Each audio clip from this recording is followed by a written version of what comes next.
What if art wasn't meant to capture life, but to steal it? Elias believed his masterpiece demanded the dead, until they started whispering back. This is the horror of Marrow's echo. Elias wasn't just an artist, he was a predator of the dead, but when his creations became living on their own, he realized he wasn't the one in control. Something far older, far hungrier was eating him, and by the time he understood, it was already inside the paint. Like this video, subscribe and hit the bell for more nightmares. Let us know in the comments, would you dare hang Elias's art on your wall? And the decaying heart of a well-forgotten Elias taught in this year, a century of shadows and silence. The air was thick with the scent of turpentine and faint underlying stench of decay.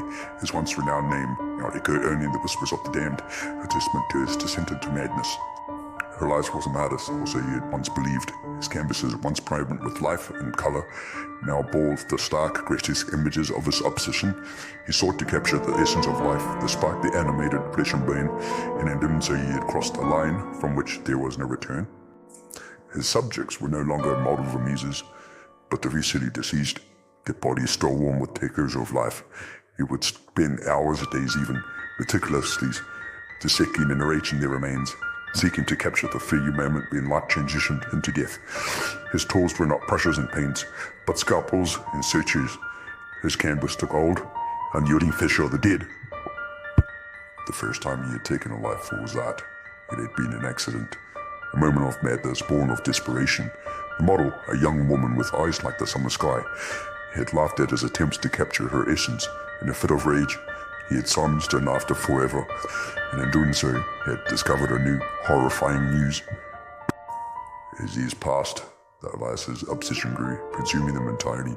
His studio became a China house, the walls adorned with the grotesque remnants of his art. He would spend hours arranging the bodies, praising them in tableaux of life interrupted, before capturing their images on canvas.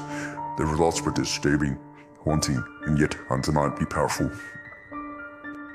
One day, as Elias worked on his latest masterpiece, he noticed something strange. The body of the subject, a young man with a face like an angel, seemed to shimmer and shift beneath his hands. As he watched, the flesh began to writhe, the muscles and sinews twisting in consorting measure for alive. With the grain seams of horror, Elias realized that the body was not merely decaying, but transforming. The flesh and bone was reshaping himself into a grotesque parody of life. In that moment, Elias understood the true nature of this obsession. He was not capturing the essence of life, but the echo of something far darker, a force that existed in the spaces between life and death, a malevolent entity that fed on the suffering of the damned. With a grand sense of dread, Elias turned to his canvases, the grotesque images of his obsession staring back at him. And he saw now the truth behind his art, the twisted, tormented souls trapped within his paint, the anguished cries echoing through the studio like a symphony of the damned. In a fit of madness, Elias took up his scalpel and turned it on him, covered into his own flesh with the desperate, frenzied intensity.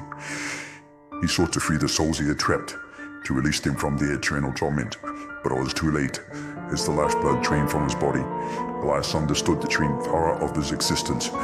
He was not an artist, but a monster, a creature of darkness and despair, damned to wander the decaying world he had created, a purgatory of his own making.